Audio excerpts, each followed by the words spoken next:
Σήμερα θα σας δείξω ένα deck με το οποίο είχα πάει στα 2.900 κύπελα. Θα σας το δείξω γιατί μπορεί να σας βοηθήσει και εσάς. Ο Wizard, ο Miner, ο Baby Dragon, το Zap, το Log, ο Mini P.E.K.K.A, το Κανόνι και η Valkyrie. Πάμε να παίξουμε ένα match για να σας δείξω πώς μπορείτε να νικήσετε κι εσείς με αυτό το deck.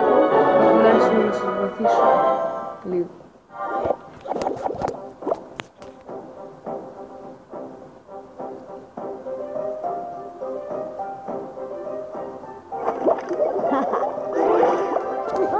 Μου βάλε princess και θα βάλω το log για να τη σκοτώσω.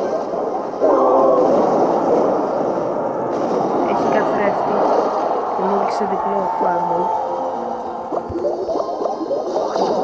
Και τώρα θα βάλω Mini P.E.K.K.A και Baby Dragon.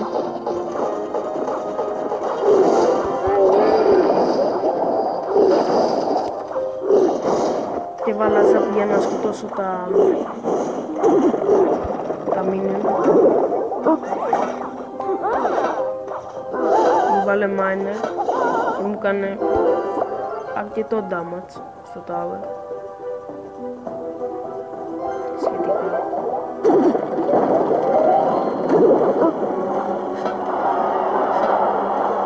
Τώρα θα κάνω πολύ damage με τη Valkyrie.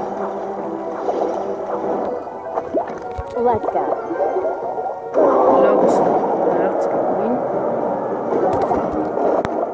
Βάζω τον Baby Dragon στο Skeleton Army.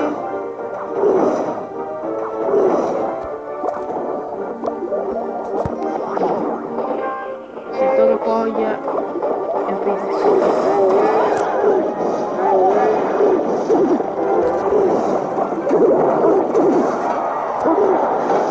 Δεν είχα αρκετό elixir για να βάλω κάτι άλλο. Και δεν ήθελα να μου κάνει και το damage και βάλα γρήγορα το miner. Μου έχει βάλει το inferno δίπλα στα tower για να μην μπορούν να του κάνουν damage και να σκοτώνουν τα troops μου.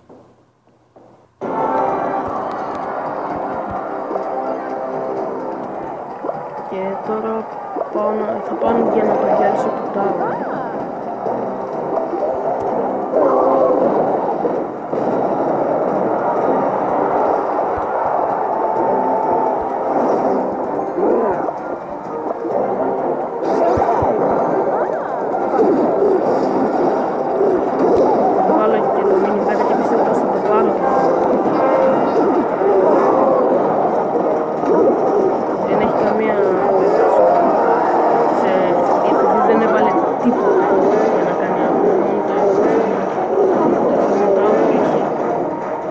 Και βάλε μπροστά το miner γιατί κατάλαβε ότι θα το πάρω.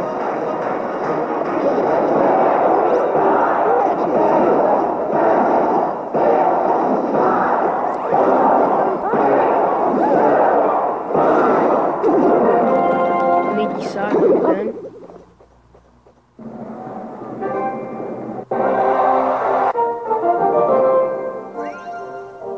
Αυτό ήταν το βίντεο για σήμερα. Κάντε like και subscribe. Γεια σας.